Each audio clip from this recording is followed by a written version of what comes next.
Olá, meus queridos, eu sou o professor Washington, tá? Estamos tendo nosso primeiro contato. Nessa aula nós vamos estar abordando alguns temas referentes à matéria de administração geral. Nós tivemos naquela primeira aula, que foi a apresentação da disciplina, né? E fizemos um teste para funcionamento do sistema, se o sistema está funcionando, está perfeito ou não. E hoje nós vamos estar iniciando o estudo da nossa disciplina. Então, a disciplina de administração geral, nós vamos estar abordando nesse primeiro momento as teorias administrativas. O que são teorias? São estudos, são pensamentos, são opiniões que são formadas a respeito de determinado assunto, determinado artigo, determinado trabalho. Então, a teoria, ou seja, supõe-se que seja alguma coisa. Vamos criar um estudo, vamos criar um pensamento a respeito de toda a informação, toda a matéria que porventura possa chegar ao nosso controle, nosso contato. E dentro das teorias administrativas, nós vamos entender o seguinte: conforme foi passando, foi evoluindo, a sociedade foi evoluindo, as empresas foram evoluindo, o mercado foi evoluindo, tudo foi mudando, tudo foi se adaptando. Então você, como o mercado é um negócio dinâmico, você tem que se adaptar a essas mudanças, né? Então, levando em consideração isso, né, com o aumento da complexidade das empresas, é necessário estudar melhor a área. Uma coisa que pega muito na área de administração, isso para qualquer empresa, quem quiser se manter no mercado, é a concorrência, né?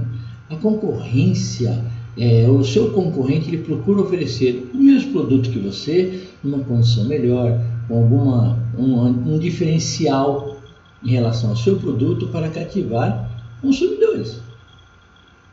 Então, o que nós temos em mente é que sempre existe um procedimento, sempre existe uma tomada de decisões, um planejamento, chamamos de plano de negócios, algum norte que vai direcionar as atividades da empresa, né? Então, uma vertente, né, no caso, o aumento da concorrência seria o aumento da produtividade. Então você aumenta a sua produtividade, porém com um diferencial em relação aos seus concorrentes, tá? Você pode aumentar e pode reduzir o preço, dentro do reduzir seus custos para reduzir o preço, tá? Isso é uma das atividades que podem ser realizadas. Então existem N ferramentas que nós vamos estar estudando durante o nosso curso, que vai permitir termos uma visão, termos formas de atuar dentro do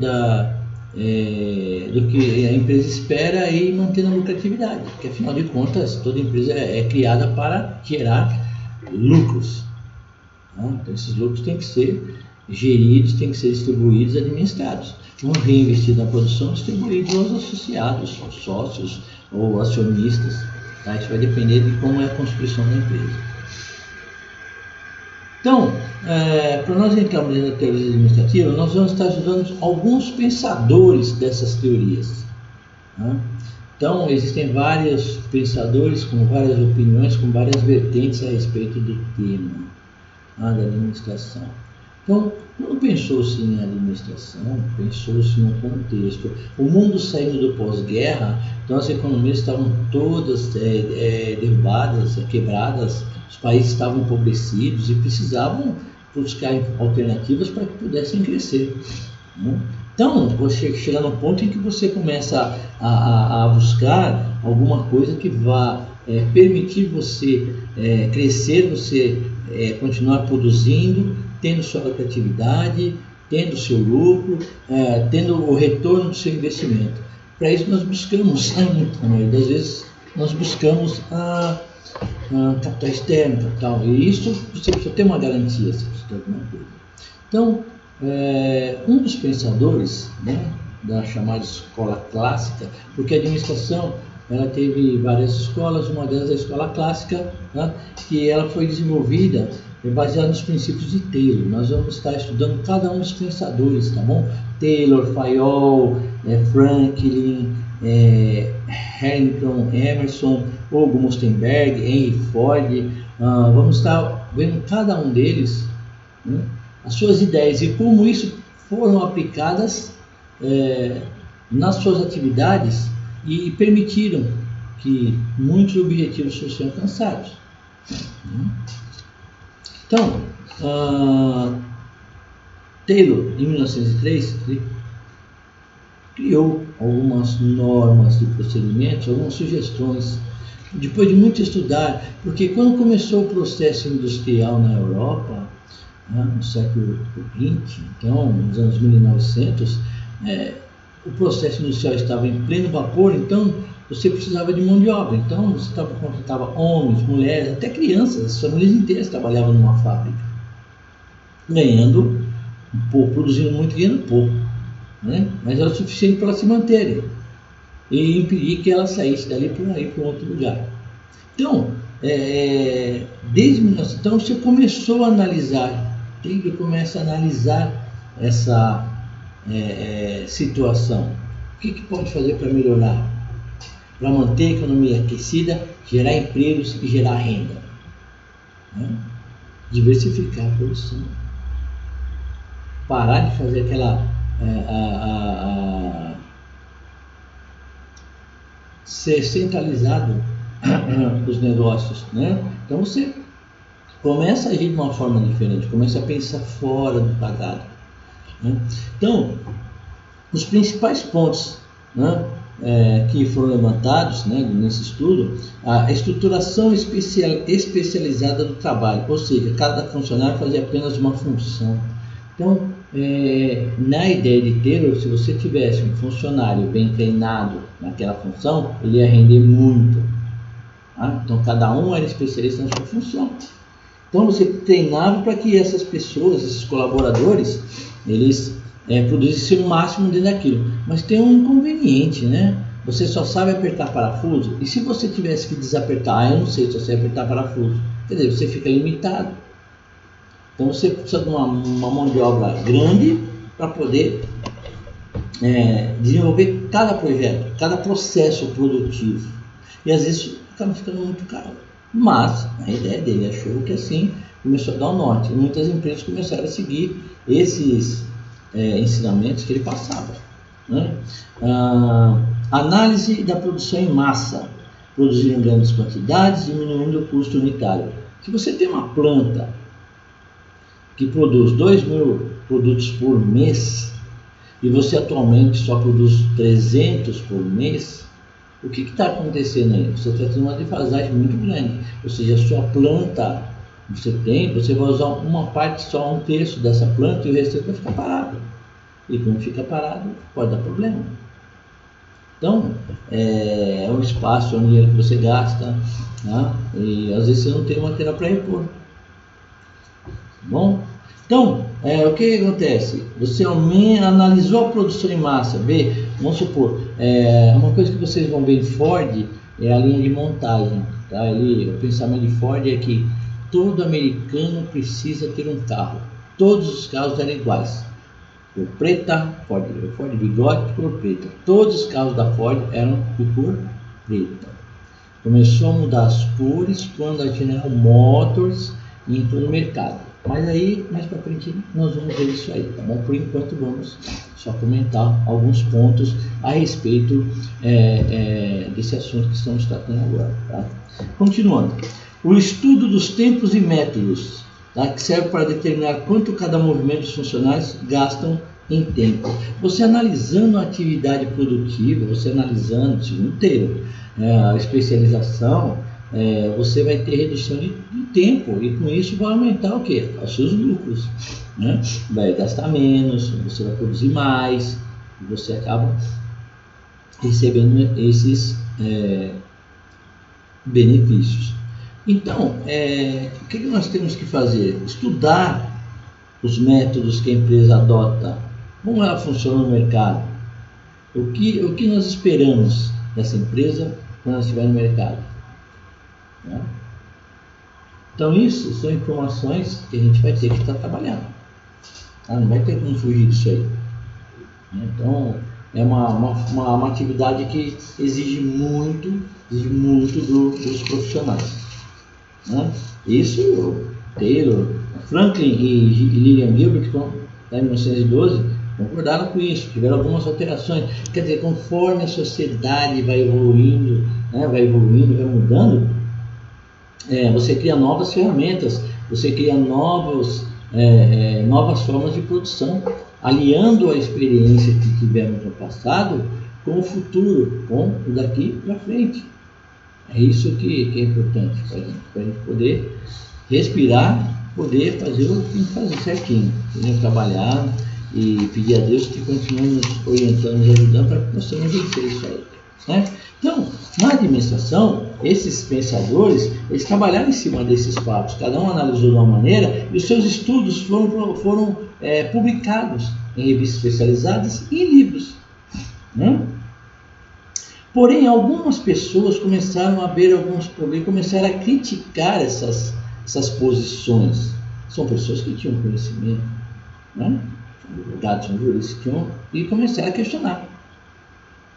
Então, as críticas eram feitas no enfoque na execução do trabalho, esquecendo-se das questões humanas. Ou seja, você pensa somente na produção. Não interessa para você se o seu funcionário está cansado, se o seu funcionário precisa descansar, se ele almoçou, se ele dormiu. Então, tem que produzir. E você vai ter que produzir, não tem jeito. Porque às vezes as pessoas não têm... as pessoas não têm quando a pessoa ela não tem aquela... Vou falar novamente, desculpe, por favor. Quando ela tem aquela vontade de fazer, ela não aproveita os momentos para fazer aquilo lá, né? Então ela acaba se preocupando somente no trabalho, quer ser perfeccionista ao extremo, e acaba esquecendo o lado humano. O que é lado humano? É o lazer, é a família, é o descanso, né? No começo do século, no século XX, isso era impossível, né? A era industrial consumia todo mundo, e todo mundo ia feliz, entendeu? Então, outro ponto que eles criticam são a desqualificação das tarefas criativas. Ou seja, mas eu sou pintor de parede. Pintor de parede, mas, cara, besteira. Ninguém vai querer que você pinte a parede. É uma porta. Então, as pessoas acabam fazendo esses comentários, desqualificando as tarefas, né? Então, mas para que isso? Criou uma nova tarefa? Para que ele precisa de nova tarefa? Já tem um monte. Precisa de mais uma? Sim, cada produto tem uma tarefa adaptada à sua produção. Então, isso você tem que ter em mente. Quanto mais você comprar, mais você vai ter participações no seu capital. Então, sabe, o que a gente pede é ter um pouco de discernimento. Entendeu? Outro ponto que eles abordam também considerava apenas o salário como fator motivacional. Ninguém motiva ninguém se a pessoa não quiser. Esse negócio de que é motivo, eu consigo fazer a pessoa se motivar, não, isso é balela. A pessoa, ela só se motiva se você inverter a situação, ou seja, como eu falei no começo, né? O fator motivacional, ou seja, aquele vamos trabalhar, vamos aumentar a produção, que vocês têm um prêmio, tem um brinde, vocês vão ganhar um prêmio no fim do ano, aí chega no fim do ano, não recebe nada. Então, você tem que ver isso aí. Não pode considerar somente o salário, quais os benefícios que você pode oferecer para os seus colaboradores e cumprir aquilo que você prometeu, né? Então fica assim um negócio triste por um lado, porque as pessoas consideravam apenas o ganho material, né? Esquecendo a saúde, o lazer, e por outro lado as pessoas começam a ficar mais sensíveis, cansadas, mas com ânimo, um pouco de ânimo ainda para melhorar as coisas. Então, quem aposta um salário como fator motivacional, só o salário, às vezes está perdendo a oportunidade. Tem que se atualizar para poder trabalhar em cima disso. Porque senão vai ser aquele eterno problema que nós temos aqui. Então, falar da parte da administração, das teorias da administração e falar dos prós e contras, nós damos sequência à nossa aula. Então, em 1911, Henry Ford pesquisou a teoria do processo administrativo que buscava estruturar as funções de uma empresa. Olha só. A teoria do processo administrativo que buscava estruturar as funções de uma empresa. A primeira linha de montagem que se ouviu falar no mundo foi Henry Ford que montou. Então você tinha na ponta da linha, quando começava, entrava o aço, depois era moldado, depois era dobrado, depois era colado, depois era colocado o motor, colocado todas as peças, aí ligava, fazia teste e tal, colocava na ponta e embora. Então esse processo, desde a confecção até a colocação de pneus, até a saída do produto final, tá? Isso foi um avanço gigantesco na ciência e também na moral. Então isso ajudou bastante, certo? Então cabe a nós aqui fazer o nosso melhor, porque todo mundo está fazendo, né? Até agora isso vai for o ritmo de cada um, né? Então, ninguém motiva ninguém, o salário não é só fator motivacional. O Henry Ford, com a sua linha de montagem, ele quebrou, ele duplicou a sua produção, começou a faltar aço para ele confeccionar os veículos, porque nessa época tudo é importado.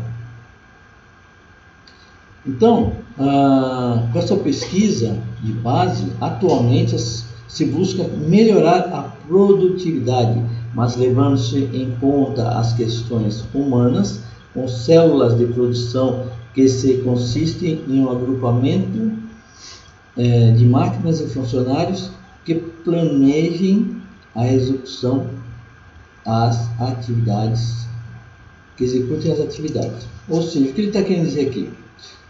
Melhorando a produtividade, levando em conta as questões humanas, né? Então esse agrupamento de máquinas e funcionários, né, eles auxiliam, executam as atividades da empresa, tá? Então essa ideia de trabalhar já é lá atrás e aqui foi melhorada, mas pode ser melhorada mais ainda. Isso vai depender de quem legisla, não é o nosso caso. Então, outro conceito que nós estamos vendo é a evolução dos conceitos, tá? Essa evolução dos conceitos, ela se divide em eficaz e eficiente e efetivo. Eficaz, eficiente e efetivo. Qual a diferença de eficaz, de eficiente e de efetivo?